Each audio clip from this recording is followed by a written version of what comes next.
Hey there, I want to do a quick update video of the Viltrox 8518. As many of you know, I've already done a detailed review of this lens, which you can check out in the link above or below. But since making that video, Viltrox has released a firmware update of this guy. My previous video review was of the firmware 1.01, but as of November, December, or whenever they updated it, in the end of 2019, we have firmware 1.03. So Viltrox asked me to look at this again with a new release, and I'm really glad that I did because wow, what an improvement. So what exactly improves? Before I tell you that, I want to tell you how you can win one of these lenses and also do some good at the same time. At the time that we're releasing this video, it is December 3rd, and that is, as we all know, Giving Tuesday. So I find it fitting to remind all of you of the photo contest that DENAE and I are currently running, which is all about serving others with your camera gear. We only have 1 week left before that contest deadline is upon us. So there is still some time to get out there and serve and do good. If you need ideas on how to do that with your camera, I've got a link above again. But remember, if you're able to capture some good being done or serving others directly with your photography skills and submit those photos, you might just win several $1,000s worth of awesome prizes, including, again, a couple of these very nice lenses.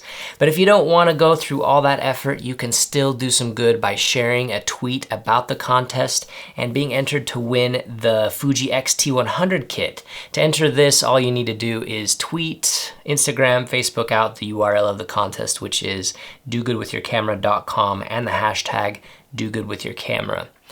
But Andrew, what is it about the Viltrox 8518 that has been improved, you ask? Well, dear viewer, it's in that continuous autofocus speed, the focus acquisition in general, and in the continuous burst speed.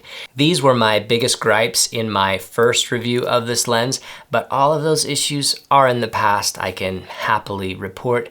And just to really push things since the firmware update and see how it does in real world, I took it and my children to a local trampoline gymnasium place and told them to do their worst. I didn't actually need to tell them to do their worst. They're kids. That's what kids do in a place like that.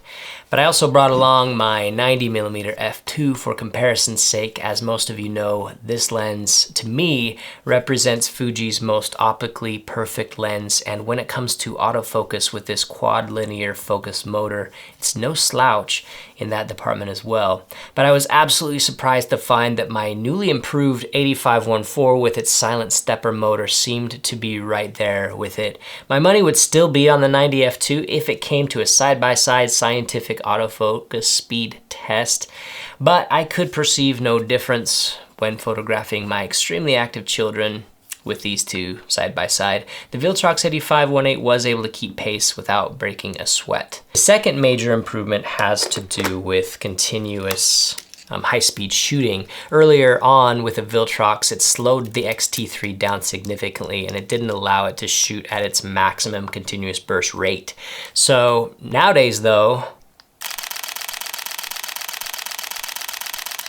most of the other negatives I mentioned still remain true. The biggest one for me is that I certainly have less trust in the tolerances and QC practices of the untried Viltrox third-party lens manufacturer, who I don't believe has the support of Fuji in creating the Fuji X body integration, relying instead on reverse engineering practices to get this whole getup working. And a good example of this is just with my first review of this lens. I don't feel like it was quite ready for production at the time. It certainly had some kinks to work out. You will see lenses from brands with higher quality control practices make fewer mistakes in production units in general.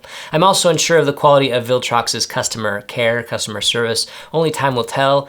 Having said that though, I've never been particularly impressed with Fuji's customer service and customer care, so the bar, it's pretty low.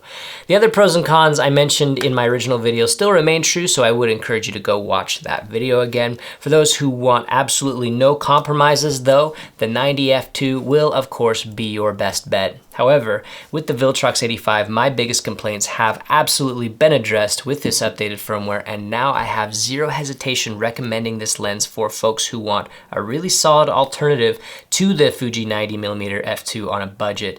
I cannot emphasize this enough. You simply cannot beat the value for dollar here. Even if you dip into those used markets for Fuji native glass, you'll never achieve that same price level. If you already have this lens, do yourself a favor and update the firmware. If you don't have it, maybe you should consider it. But that's all I've got for you for now. Don't forget to go out and do some good with your cameras, and we will talk to you again real soon.